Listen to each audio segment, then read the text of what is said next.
Pro Group Management. Workers' comp that works for you. You're watching 7 at 7, powered by the Las Vegas Review-Journal, the largest news team in Nevada. A man is accused of being under the influence when he allegedly struck and killed a high school senior. We have the details. Thanks for joining us on 7 at 7 tonight. I'm Lena Bleetz. We begin with top stories. The suspect in a crash that killed a high school senior is accused of DUI, and his arrest report says his blood alcohol level was allegedly 3 times over the legal limit. 37-year-old Keenan Jackson is accused of killing 18-year-old Mackenzie Scott at a crosswalk near Arborview High School.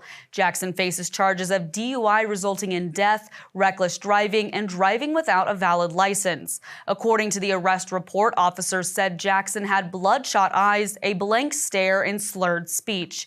He made his initial court appearance on Saturday, and a judge set his bail at $500,000.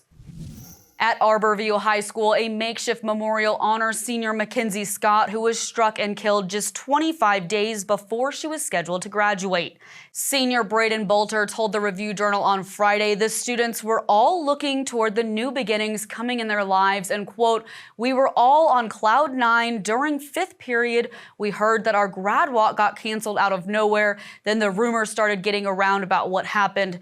The energy we had did a complete 180. Another senior at Arborview, Adriana Ornelas, told reporters Scott was planning to attend UNLV in the fall. She described Scott as, quote, "a beautiful girl with a bright smile," adding, quote, "she was a bright sun on a very dark road. Every person she came in contact with, they were happier in her presence." 2 children are dead and 5 people are injured after a multi-vehicle crash northeast of Las Vegas on Sunday afternoon, according to a Nevada Highway Patrol news release. The crash happened on northbound I-15 near Moapa Valley, and troopers arrived just before 3:30 p.m. The news release said 1 person was in critical condition and airlifted from the scene, and 4 others were taken to a local hospital with injuries that were not considered life-threatening. All travel lanes were reopened shortly after 2 a.m. this morning after hours of delays. In weather, sponsored by Star Nursery, your garden's partner for every bloomin' thing.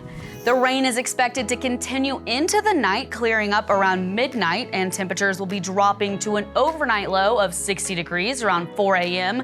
The clouds sticking around through Tuesday, looking at a high of 77 and low of 60 tomorrow. Then the sun comes back midweek, warming up to a high of 82 and low of 64 for Wednesday, and back up to the 90s on Thursday. Sunny skies with a high of 90 and low of 68. In business, brought to you by G Bank, your best banking experience ever. Reports of layoffs at various Las Vegas casinos over the last several months leave some people asking why the workforce is being reduced when the overall demand for the city remains strong. LVRJ Casinos and Gaming reporter David Danzis weighs in on several factors driving the cuts. One of the key drivers for staffing adjustments for casinos is actually what customers are telling them. Customers are no longer willing to pay some of the higher prices being charged in Las Vegas, but there's also larger concerns for travelers coming into the States as well as into Las Vegas, and they just don't have as much disposable income as they did in the years coming out of the COVID-19 pandemic. The total number of casino layoffs in recent months is unknown, but does not yet appear to be statistically significant.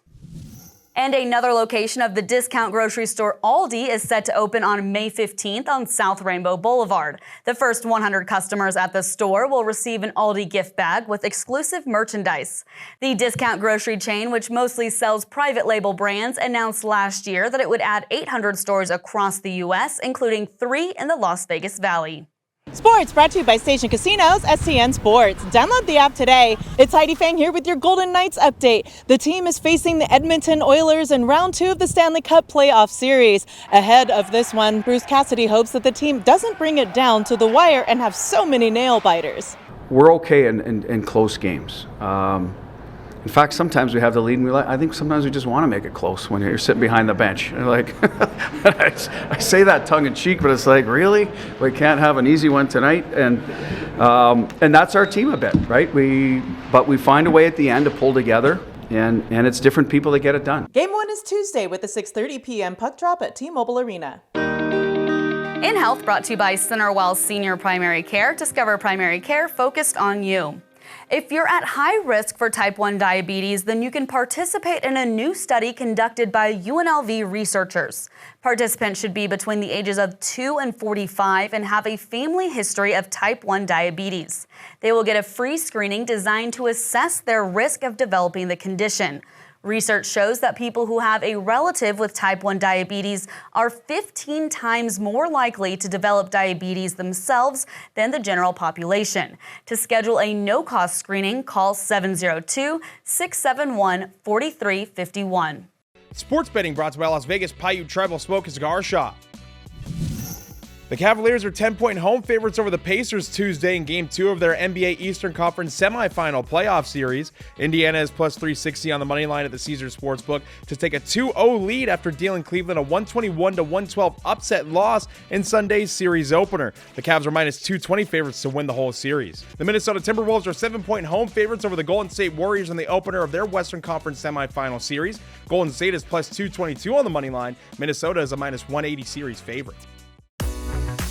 In lifestyle news, around 20 couples tied the knot on Sunday with Star Wars-themed ceremonies at the Little Vegas Chapel. The couples exchanged Star Wars-themed vows, pledging that the Force would be with them and that they would never turn to the dark side. The downtown chapel, which has a tradition of themed weddings, provided the couples with Princess Leia and Darth Vader officiants. Fans across the galaxy celebrate May the 4th as Star Wars Day as a nod to the phrase, "May the Force be with you." Now for entertainment, sponsored by Arizona Charlie's, with live entertainment every weekend at both locations. Go to ArizonaCharlies.com to see who's playing.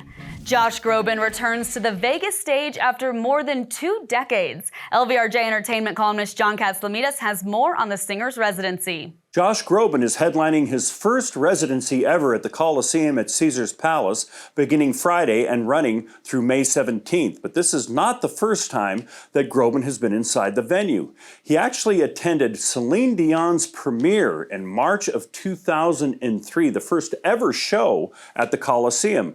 Groban would later duet with Dion on The Prayer at a show in Los Angeles. And the VIP meet and greet for this series coming up includes a scaled-down performance by Groban and a backstage tour of the theater and also some of his history.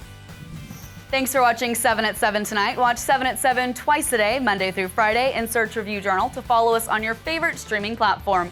See you tomorrow morning for more 7 at 7. Review Journal Studio, sponsored by Knock the Injury Law.